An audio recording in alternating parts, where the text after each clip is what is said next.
here with Robert Garcia. Robert, obviously, news broke out that great news. Vergil Ortiz is back in the ring January 6th, and also he's back training with you here at RGBA. You know what? Obviously, we never really ended in bad terms. It was something that wasn't that actually was easy to fix. Now we fixed it. The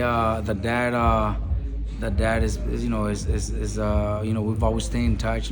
Texting back and forth, how you doing, this and that. The kid's always been a great fighter. He's he's got great potential of being one of the greatest in the world. His work ethic, his mental, his mind, when it comes to fights, unbeatable, so strong. I've said it even when he wasn't with me. The kid is one of the strongest kids I've ever worked with. He not only physically but mentally, you can't beat this kid. I've always, people ask me about him and Boots Ennis, and I said, look, you guys might think Boots Ennis because he's got skills and he's flashy this and that, but when you have somebody in front of you for 12 rounds that will not stop with insane power, you're gonna be in trouble after 5 or 6 rounds. You're gonna eventually, fall, because that's just the way Vergil is. You can't the physical part and the mental part.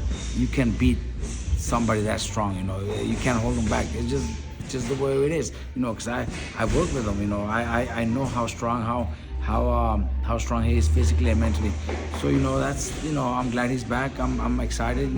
I know he will fight for the world title. 154, eventually even 160.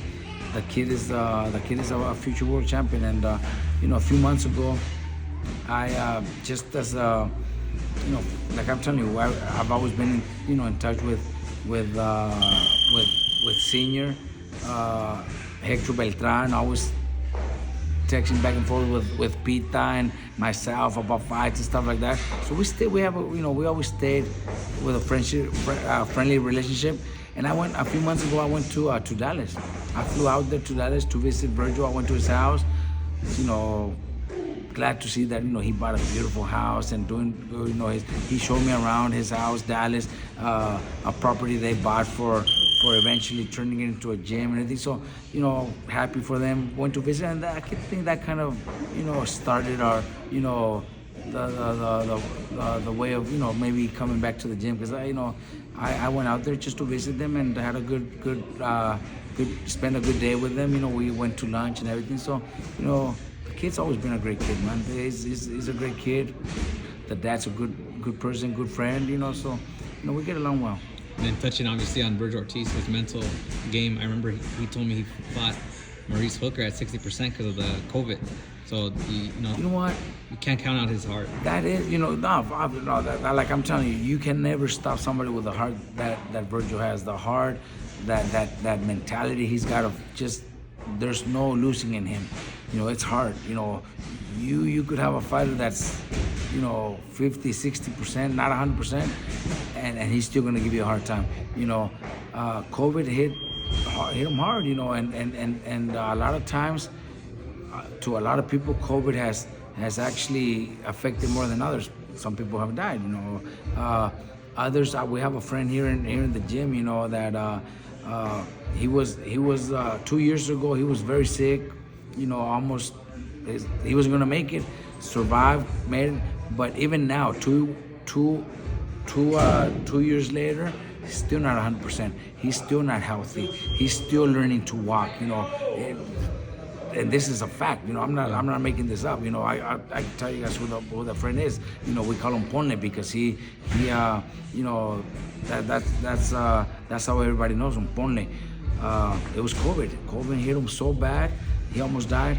And it's been over 2 years already, and he's barely getting back on. When he would come to the gym on a walker, then in a cane. Now he's walking by himself, but little by little, he had to learn how to walk on his own. He could tell you his organs inside are not 100% he, you know, he knows. He could, you know, if you were to talk to him, and it was all because of COVID. It was all because of COVID. So COVID, you know, hit people differently. You know, some of us went through COVID with no problem, maybe just lost the sense of tasting our food or stuff like that. That was it. Which sounds terrible too. It's horrible, bro. Shit, not being able to taste your food, it's horrible. But you know what I mean? My mom passed, you know, because of COVID. Others are alive, but Ponle is one that is recovering little by little. Over 2 years ago, maybe close to 3 already, and still, and barely getting back to normal. You know, it hit people different. So you know, it could be one of the cases where Vergil, same thing. You know, his body didn't react the same way after COVID. Yeah, and obviously back at the ring, January 6th, moving up in weight. Talk about those details, Rob. Well, you know what? I think doing this fight at 54, well, a little bit over. You know, I think it's gonna be a few pounds over 154 just to get back in there. I can't imagine how much stronger he's gonna be. You know, the kid is just too strong, man. You know, we were talking about it earlier today, and you know, I don't think we ever mentioned it, but doing mitts with him, you know, holding the mitts, and he hit so hard that before he left, when I was still working with him a few years back, he hit me so hard that I got a big old bump right here in my under my like close to my armpit. I had to go to the doctor. What do you mean a bump? A bump. Because he hit your hand. Because he hit me so hard. I don't remember if it was my right. I had to go to the like you doctor got a little tumor or something. To get surgery because it was a big old bump right here, and it was just getting worse and worse. And it was from Vergil punching my hands. That's scary. It was. You know, that kid is strong, and we were talking about it earlier today, and you know, now we just laugh about it, but it was scary too because I had to go to the doctor because it was. What do you say? How do you fix it? Huh? How do they fix it? Fucking doctors cut it open. They had to drain it because it was like, I think it was like all blood or something because they had to drain it and it took me a few weeks to get back to normal, and it was from one of Vergil's punches. That's wild. It's crazy. Yeah, we never really said it publicly or anything, but yeah, it did happen. And Vergil brought it up. Like, I remember that shit. That shit was painful. And how excited are you that obviously, you know what? Vergil got the rest. It looks like he looks really good. He looks healthy, training hard, punching harder than ever. I'm excited because I have no doubt, no problem that I have no question that Vergil's gonna be champion this coming year. And talk about the champions in that division at 154. You know what? Well, one of them, Charlo, Tim Tszyu. One of them has 3 belts. Yeah. Charlo, and the other one's Tim Tszyu. Great fighters. Both are great fighters. Tim Tszyu just got his title, you know, recently, you know, because they stripped Charlo. You know, good fighter, dangerous guy. You know, very strong also. I feel like Vergil is. No disrespect to everybody else, but I think like he's gonna become undisputed at 154. Vergil's the strongest of them all. I think Charlo's very talented also, but Charlo's last fight wasn't that good of a performance. You know, a lot of us thought he just went for a payday, didn't even try. I think that's gonna hurt him a lot. Not only in his career, but I think mentally also because he's hearing everything. And what does that do to a fighter? Not just me. Well, he made a lot of money, so he could say "fuck boxing, I'm out," and still be rich for the rest of his life. If he puts his money away, if he invests right, he's set for the rest of his life because he made a lot of money with Canelo. Right. But those are good matchups for Vergil. Huh? Those are good matchups in the near future for Vergil. Oh, there would be great matchups. But I think with Vergil picking up a title 154, and eventually I think Vergil's going to be a middleweight sooner than later, and even a super middleweight eventually because he's big. That kid is big. He's big, strong. He could compete at super middleweight. I guarantee you. And last he wasn't able to get a title 147, 140, and 47 because we even thought, okay, 40, but okay, now 40 and 47 are out of the way. Now our goal is for 154, 60, and 68. I think he could. What has Vergil told you about like coming back in the ring, fighting, his mentality? You know what? When I went to his house and little Vergil took me to the airport, he, you know, we had a good conversation on our way to the airport, and he told me, that he was very excited, that he was very happy that to come back, that he was very excited and that he really wanted to come back. So obviously, a kid's so talented, and not just that, but a great kid too, great person. Everybody in the gym is happy to see him again. My dad came in. My dad didn't know. My dad had no idea. We hadn't told my dad. What did Big G say? Big G came in like, oh wow, hey, happy to be back. Happy to have you back. That's that makes me feel also very happy that everybody's welcoming home. Like if he never left. Yeah. Like if he never left. Right. And he's gonna help motivate everybody else too, because he works hard and he's dedicated. He's so all the kids see all that. They see somebody like Bam, who is also nonstop. They see Jose Ramirez, who trains his ass off. So that brings all my other kids to become superstars in the future too. To level up, basically. It helps everybody, man. Having Vergil here helps a lot of the younger fighters that are some of the guys that could even be sparring with him once in a while. Just motivates them to be as good or better, because that's the kind of mentality that I want them to have, to be as good or even better, just to push themselves to the next level. What are we gonna expect from Vergil when he's back in the ring in January 6th in Vegas?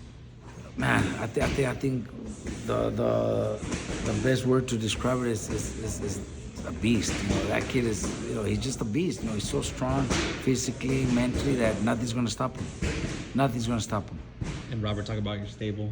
Obviously Bam, obviously Vergil now, Murataya, Jose Ramirez. I mean, like always, you have a great stable of fighters, and also great stable of fighters coming up too.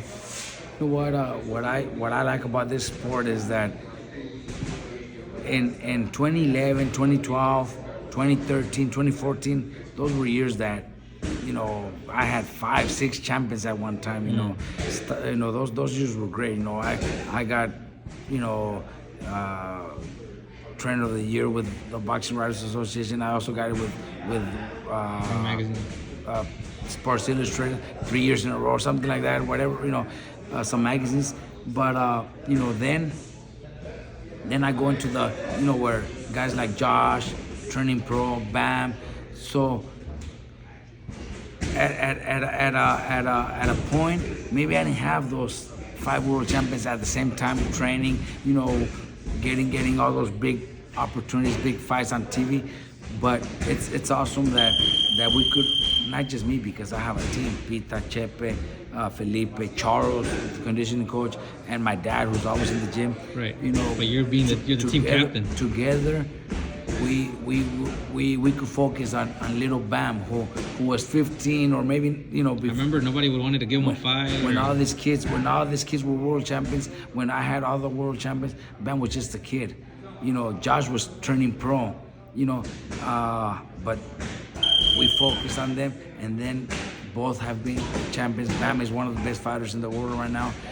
Then we have now another one that just looking sensational in his last few fights. Raymond Murataya, Lindolfo Delgado right behind him. I challenge myself too. My team challenges themselves too. Okay, we don't have the 5 world champions that we've had at a time. Total 14, but there was a time where I had 4 or 5 at the same year. Okay, but let's focus on the young ones, on the prospects, on the ones that could be there one day. So little by little we started showing it. Little by little we started showing it. What's unique about you, Robert, is that you've made world champions from the ground up, from zero to world champions. And not too many. Even Hall of Fame trainers can say they've done that. Right. And you've done it more than once. And I could easily focus on just the ones that are already world champions, or maybe that could approach me and, hey, I want you to train me. I focus on right now I have a stable of kids that told me that 5 years from now they'll be you'll know their name. The people. Oh yeah. They'll be world champions. I have at least 6 or 7 kids that are sensational, that will be there one day. I'm glad I'm able to work with different promoters too. Top Rank has always been great to me. Matchroom has been great to me with Bam and putting some of my other guys on the cards, which is something that I'm very grateful. Top Rank does the same. Golden Boy, we haven't worked with Golden Boy in a while, but now with Vergil, I think that's gonna get me back to maybe putting a few more guys there. And I'm telling you, my guys can fight, so they'll be happy too. It's not like they're just doing me favors. No, I'm bringing them guys that could really fight. And talk about also this Sunday, the event you're having at your carniceria. Give us all the details about that. Right, El Campeón Carniceria is going to have a turkey giveaway. We're going to have 300 turkeys. Raymond Murataya, Vergil Ortiz, and Mikey are going to be hanging out the turkeys. We're going to start at 1 p.m. 3375 Iowa Avenue in Riverside, California. So for all those people that want to come, meet the fighters, meet Raymond, who just had a great win, meet Vergil, who's back with us, and Mikey, obviously, 4th division champion. We, I know we're gonna have a big crowd. People love it. We had the meet and greet a few weeks ago. How many people showed up? Honestly, probably over 500, right? Oh, easy, bro. Maybe close to 1,000 people showed up. The guy not surprised. Didn't stop in 4 hours just signing autographs. Didn't stop one single minute. So I think we're gonna have the same response. I'll be there because now I have, Vergil wasn't there and Raymond wasn't there. So I think those two right now. Raymond's in a great moment right now with this last couple of wins, and Vergil obviously being back with me is great. Vergil's gonna be there handing out the turkey. So don't forget, show up 3375 Iowa Avenue, El Campeón Carniceria. Last thing I want to touch before I let you go, Robert, is they just announced today, right now, Fury versus Usyk, February 16th. Oh, did they? In Saudi Arabia, yeah, it's official. February 16th? Yeah. Oh shit, I don't know. Well, I'm a little disappointed with Fury. Well, he kind of embarrassed. He kind of made boxing look bad. Yeah, man. respectfully. Bad. No fucking world champion should lose to an MMA guy. Yeah. Oh, you got him losing? Everybody, a lot of people thought he lost. It was pretty bad when he got dropped. And then he got dropped. That's the worst thing. Look, Mayweather played with Logan Paul. With Conor McGregor. With Conor McGregor. McGregor had no chance against Mayweather. Yeah. Mayweather just played with him, gave him a few rounds just to make the fight exciting. But easy work. Fury. Do you think that's gonna affect him mentally for the? Well, if he Fury? trains. If he gets in shape and trains, he said he's gonna knock him out in 4 rounds, but he's been saying. He said he took this guy. What was his name? Francis Ngannou. Francis. He said he took him more serious than anybody else in boxing, and that's a lie. I don't think he trained one single day. You don't think so? I don't think he trained one single day. Just the way he looked, the way. But he always looks like that, like a little flabby. Yeah, and during the fight, when he was fighting. Okay. Any other heavyweight in the world will knock out Francis Ngannou. Francis. Joshua. WBC Wilder. just ranked him top 10 heavyweights. Okay, with one fight and the loss, and he's ranked top 10. That just shows you the way boxing is right now. But look, any heavyweight, Joshua, Wilder, Andy Reese, whoever you name them, will beat the guy. We get a lot of our fighters, we even clown. Oh, you're fighting another MMA guy. Yeah, it's an easy fight. Doesn't matter because Francis was famous and he was a world champion. That doesn't mean he's better than boxers in the ring. Maybe in the cage he'll beat the shit out of anybody. Right. But in boxing, we've had those. A lot of my guys fight MMA guys. They're the easiest fights. So what's the difference? Just because Francis was just selling pay-per-views and very famous, that doesn't mean he could box. But he, they obviously did a good job with him too. His trainer did a great job with him, but not to be able to almost beat the heavyweight champion of the world. Who are you leaning towards in that? Huh? Who are you leaning towards in that fight? What? Who are you leaning towards in that fight? The Fury versus. Oh well, the way now just because I want Fury to win. Yeah. No, I want Usyk to win. Just because I think Fury disrespected boxing, man. Yeah. I think he disrespected boxing, man. He said he wants a rematch. He fooled everybody. If he trains and he's in shape, he'll knock him out. Yeah, he should knock him out. I think so, yeah. He should. He should knock him out. He just wasn't in shape. I don't think he trained one single day at all. Jeez. And lastly, Joshua is also fighting in Saudi Arabia. That same day? No, December 16, I believe. Yeah, in the same card as Joshua and Wilder are fighting in the same card. They just announced it right now. Different opponents. Yeah. Wilder's fighting Joseph Parker, and Joshua is fighting Otawala. Okay. Well, that's pretty much setting up that they're gonna fight next. Each other. Great. I think. Look, a fighter like Anthony Joshua, who is natural. He's just a natural athlete. He doesn't. People think and say that he focuses too much on weights and everything. He doesn't even do weights. He doesn't. He's not. He's just a natural muscular dude. He runs a lot. I could say that his skills that he has, his power that he has, could beat anybody. I think for him it's more about being mentally prepared. If he's mentally prepared, he's unstoppable, man. Talent-wise, he's probably the best heavyweight out there when it comes to talent. But if somebody has doubts, mentally problems where mentally doubts, do I still have it? Can I do it? Should I just give it up? Just those kind of thoughts. Then there's gonna be a problem. But if he is able to correct that, I think he could beat any of those heavyweights out. So you give him a shot against Wilder if and when they rumble. Of course, Wilder's also has some bad losses. Fury beat him up pretty bad. So you don't know. Three hard, grueling fights. You don't know if Wilder is the same anymore. Maybe a jab will knock him out. Because that happens in boxing. Yeah. Fighters end up like that. Where a lot of fights take a lot out of you, right? One fight could do it. One knockout could change your whole career. Your next fight, you're gonna get knocked out by a jab. Kind of like Carlos Castillo when they had It happens, bro. It happens where fighters could be really good, very dangerous. One loss by knockout, and the career's done. So you don't know if Wilder's that one. Hopefully not, because I want to see a great fight. Because I think they both have a chance, because they both hit so fucking hard. So whoever lands first is gonna win by knockout. But at this point, I pick Anthony Joshua. Okay, and then obviously Bam Rodriguez coming up next. So I'll see you on Sunday, right? That's right, man. We're getting ready. Bam, see him training hard, sparring good. We got really good sparring partners. I think we're gonna have a great night, December 16th, because not only Bam, but we also have Albert Chop Gonzalez. He's on the rise, right? And Arturo Cardenas, both on that card. I think we're gonna have a great night of boxing, because all three are gonna put up a great performance.